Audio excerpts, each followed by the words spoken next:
Hello guys, कैसे आप सभी लोग। बुक ऑफ स्प्रे के एक और नए एपिसोड के साथ हाजिर हूँ। तो जैसा कि लास्ट एपिसोड के एंड में हमने देखा था, फर्स्ट बैटल को हु किंग जीतने के बाद ही अनाउंसर सेकंड बैटल की अनाउंस कर देता है, जिसमें सबसे पहले heaven and earth righteous sector से एक मोटा लड़का एरेना के ऊपर आने लगती है और वो एरेना के ऊपर आते हुए येलिन से कहता है, हे छोटे लड़के, जल्दी से आ जाओ, मैं तुम्हारे पिछवाड़े पर लात मारकर एरेना से बाहर निकलकर मेरे बड़े भाई का बदला लूंगा। जबकि दूसरी तरफ से येलिन आने लगती है और उसकी बात सुनकर वो बहुत ही ज्यादा गुस्सा हो जाती है। पिछली बार उसने ही मुझे डांटा था और मुझे बुरा भला कहा था, उसकी हिम्मत कैसे हुई मुझे ऐसा कहने की। तभी वो मोटे लड़के येलिन के पास आकर उसे ग्रीट करते हुए कहता है, छोटे लड़के, हमारे दोनों की सेक्टर ही राइटियस है और तुम लोग यहाँ के 9 सेक्टर के लीडर हो, फिर भी इस युद्ध के मैदान पर कोई पिता पुत्र का रिश्ता काम नहीं करेगा। हो सकता है तुम तुम्हारे फादर को बहुत ही ज्यादा रिक्वेस्ट कर यहाँ पर आए हो, लेकिन जब एक बार तुम इस मंच पर आ गए तो फिर मैं तुम्हारे पर कोई दया नहीं दिखाऊंगा।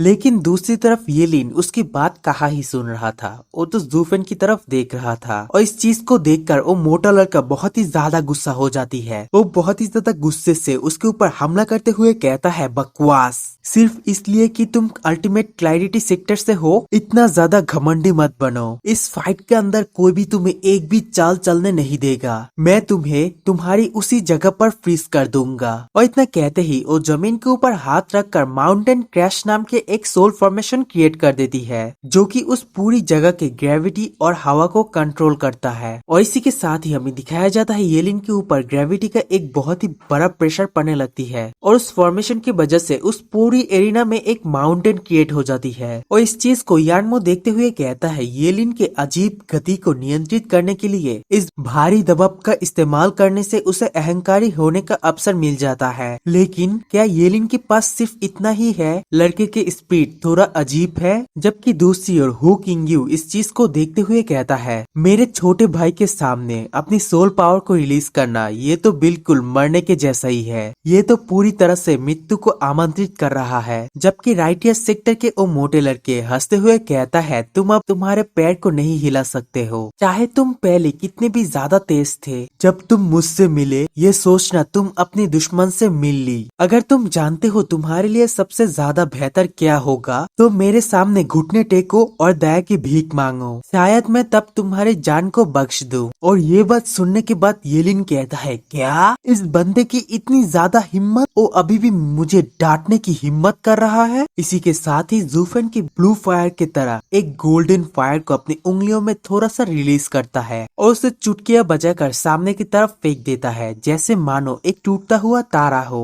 वो छोटी सी आग की चिंगारी सीधा उस मोटे लड़के के बॉडी के अंदर घुस जाती है। इसी के साथ ही वो वहाँ पर जलना शुरू हो जाती है और सिर्फ कुछ ही पलों में वो वहाँ पर से पूरी तरह से जलकर राख हो जाती है। ना उसके बॉडी ना उसके सोल, वहाँ पर से सब कुछ गायब हो जाती है, मानो एरेना के ऊपर से एक आदमी इस पूरी धरती से गायब हो गया हो, जिसे देखकर झाओ डेजू डर के मारे बहुत ही ज्यादा घबराने लगती है। जबकि एरेना के अंदर ऑडियंस में हलचल मच जाती है, वो लोग कुछ भी नहीं समझ पाता। वो लोग कहता है, यहाँ पर अभी अभी क्या हुआ और क्या चल रहा है, तुमने उसे कैसे मारा? ये इतनी ज्यादा जल्दी हुआ कि मैं उसके ऊपर रिएक्ट ही नहीं कर पाया। जबकि यानमो येलिन की इस खतरनाक पावर को देखकर कहता है, जैसा कि उम्मीद थी, ये दोनों ही उस लड़के राक्षस डीमनिक जूफेन की तरह ही है। और इस चीज को देखकर हु किंग्यू हंसते हुए कहता है, जब से मेरी ब्रदर रेडियन स्टेज से इथियल स्टेज पर कदम रखा है, मैंने उसे कोई फाइट लड़ते नहीं देखा है। आज जब मैं उसकी ताकत देख रहा हूँ तो मुझे लगता है ये पहले से भी बहुत ही ज्यादा ताकतवर बन चुका है। मैं सचमुच नहीं जानता इस 9 सेक्टर के अंदर कौन सा डिसेबल उससे लड़ने के लायक है। जिसके बाद वो जूफेन की तरफ देखते हुए कहता है, शायद हम लोगों की पुराने दुश्मन जूफेन भी मेरे छोटे भाई का मुकाबला नहीं कर सकता है। जबकि तभी अनाउंसर अनाउंस करता है, अल्टीमेट क्लैरिटी सेक्टर और heaven and earth righteous sector के सेकंड बैटल को अल्टीमेट क्लैरिटी सेक्टर जीतता है। जबकि दूसरी तरफ येलिन जूफेन की तरफ इशारा करता है और फिर उस एरेना की तरफ इशारा करता है, मानो वो जूफेन को आमंत्रित कर रहा है। जिसके बाद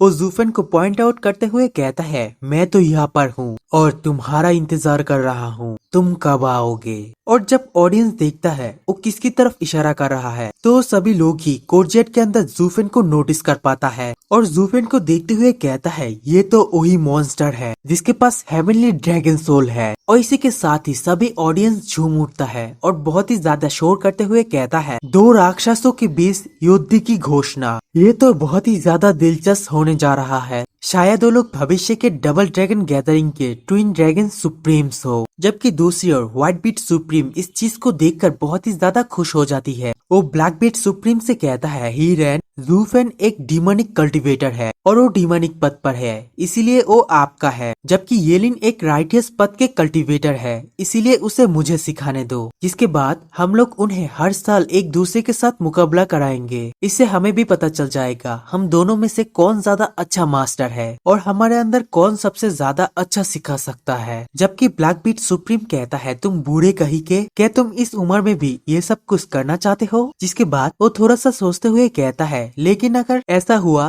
तो फिर वो दोनों हमारे शिष्य माने जाएंगे। हम उनके सेक्टर को ये बात कैसे समझाए। जबकि व्हाइट बीट सुप्रीम कहता है तुम्हें क्या लगता है उन दोनों की सेक्टर क्या कबूल करेगा। क्या वो लोग हमारे डबल ड्रैगन गैदरिंग को नहीं कहने का साहस कर सकते हैं। तभी ब्लैक बीट सुप्रीम कहता है तुम ऐसा कहने के बाद ऐसा क्यों जता रहे हो जैसे तुम मेरे डिसाइबल को चुराने की कोशिश कर रहे हो। हमारे ये डबल ड्रैगन गैदरिंग इस पूरे वेस्टर्न लैंड का नेता है और हमने कभी ऐसी गंदी बातें नहीं की है। तभी व्हाइट बीट सुप्रीम कहता है मैंने ऐसा पहले कभी भी नहीं किया है क्योंकि मैंने ऐसी डिसेबल को पहले कभी भी नहीं देखा है। इस बार आखिरकार मैं ऐसी डिसेबल को देख पाया हूँ और सौभाग्य से वो लोग दो थे। और फिर ब्लैक बीट सुप्रीम की तरफ देखते हुए कहता है हीरेन क्या तुम उसे छोड़ने के लिए तैयार हो। तभी ब्लैक बीट सुप्रीम भी हंसते हुए कहता है तुम्हें क्या लगता है मैं ऐसे ही हार मान लूंगा। जिसके बाद वो दोनों एक साथ ही जूफेन की कोर्टजेट की तरफ देखने लगती है जहाँ पर जूफेन और दो बेनेवल खड़े थे। दूसरी तरफ हमें जूफेन का सीन दिखाया जाता है जहाँ पर जूफेन अपने मन के अंदर सोचता है अब मुझे पता चला उसके पीछे कौन सा सेक्टर बीस्ट का हाथ है। वो कौन सा सीक्रेट बीस्ट का वंशज है। ये कोई आम सी सीक्रेट बीस्ट नहीं बल्कि होली लैंड के 5 सीक्रेट बीस्ट के अंदर सबसे ज्यादा क्रूर द बर्निंग स्काई ड्रैगन। ये एंसेस्टर के समय से अब तक मौजूद रहा सबसे ज्यादा क्रूर सीक्रेट बीस्ट है। केओस की शुरुआत में दो चीज का जन्म हुआ था एक यिन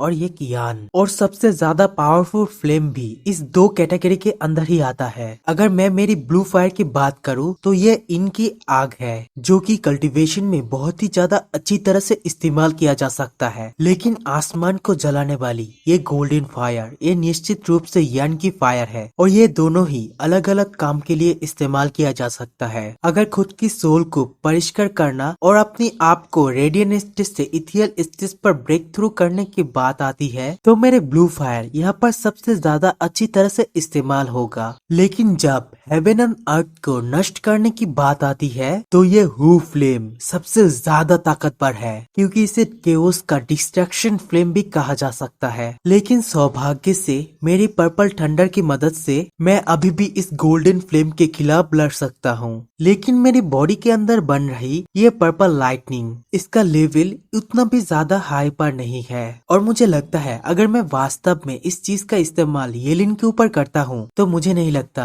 मैं इसका इस्तेमाल उसके किन यान की तरह कर सकता हूँ। और फिर वो कहता है रुको थोड़ा सोचता हूँ और फिर वो आसमान की तरफ देखते हुए कहता है अरे वाह मुझे तो ये सब कुछ मेरे बुक ऑफ एस्पर में मिल गया है और मैं यहाँ के सभी प्रकार के रहस्य को जानता हूँ। लेकिन मैंने मेरी खुद के अंदर एक बुरी आदत को भी विकसित कर ली है कि मेरे अंदर बहुत सारे पावर तो है लेकिन मैं किसी का भी एक मास्टर नहीं हूँ। मेरे पास इतनी सारी पावर है लेकिन मैं किसी एक को भी अच्छी तरह से रिफाइन नहीं किया हूँ। जिसके बाद जूफेन इधर उधर देखने लगता है वो एक दूसरे के कोर्जियट की तरफ देखता है। उसी के साथ वो बहुत ही ज्यादा सोच में पड़ जाती है अब मैं क्या करूँ। तभी वेनेरेबल जैन उससे कहता है जूफेन तुम किस बारे में सोच रहे हो। अल्टीमेट क्लैरिटी सेक्टर और heaven and earth righteous sector के सभी बैटल खत्म हो चुका है। अब डिमोनिक फ्लेमिंग सेक्टर और अल्टीमेट क्लैरिटी सेक्टर के बीच फाइट शुरू होने वाली है। और ये बात सुनकर जूफेन भी शॉक्ड हो जाती है। वो तुरंत ही एरिना की तरफ देखता है जहाँ पर वो उन दोनों को देखते हुए कहता है ये तो वही दो आदमी है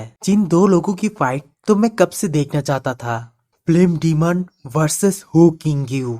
इसी के साथ आज की ये वाला एपिसोड यहीं पर ही खत्म होता है।